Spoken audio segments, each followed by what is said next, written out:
kulan ka tirsanaa tartanka Jiran Daawud ee u dhaxeeyay kooxaha faca weyn Jane iyo Horseed ayaa maanta gabi ahaanba baaqday.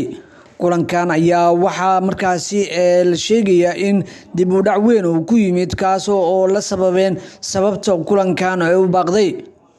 Ila kala duwan oo markaasi aan helaynayaa waxa ay sheegayaan in uu markaasi hakiyay ciyaarahan ee tartanka Jiran Daawud ee lagu eedeynayo wasaaradda dhalinyarada ciyaaraha oo amar ku bixisay in aan kulankaasi la ciyaarin. wasaaradda ayaan ujeedkeeda iyo damaceeda aan la xaqiijin sababta ee loo joojiyay ciyaarta xiisaha badneed ee kooxaha Jane iyo Horseed, waxaana ciyaartoyda iyo taageerayaasha labada kooxoodba ay isku xaadiriyeen waqtigii lagu talagalay inay markaasi ay tagaan garoonka kubadda cagta ee Stadium Muqdisho oo markaasi lagu balansanaa in la ciyaaro tartanka xiisaha badan ee Jiran Daawud ee kama dambaysta ah. Labadan kooxood ayaa kulankooda ugu dambeeyay ahaa cidii badiso oo ay markaasi tiigsan doonto lugta xiga ee tartanka wareega ee markaasi loo soo gudbo afardhamaadka.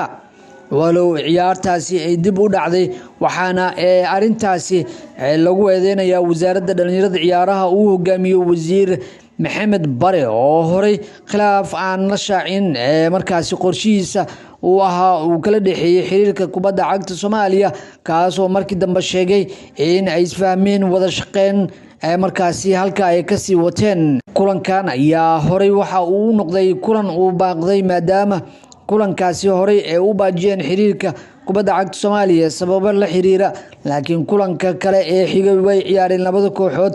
Ciyaartooda waxay ku dhamaatay barbaro eber ay ku kala baxeen kooxaha Horseed iyo sidoo kale Jane. lugtan ayaa ahaa in markaasi la ciyaaro oo mar kale ciyaartana baaqatay. ciyaartooyda qaarkood ayaa markaasi hadlay oo Meyman ugu horeeyo waxa uu sheegay haddii arintan marka la soo laabato iskaga hari doono inuu ciyaaro horyaalka Soomaaliya.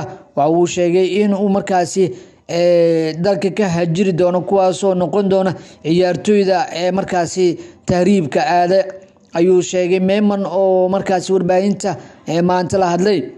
sidoo kale taageerayaasha iyo ciyaartooyda labada kooxood ayaa si weyn uga carooday kulankan oo baaqday. ilaa iyo haddana weli wax war ah kama soo bixin xiriirka kubadda cagta Soomaaliya.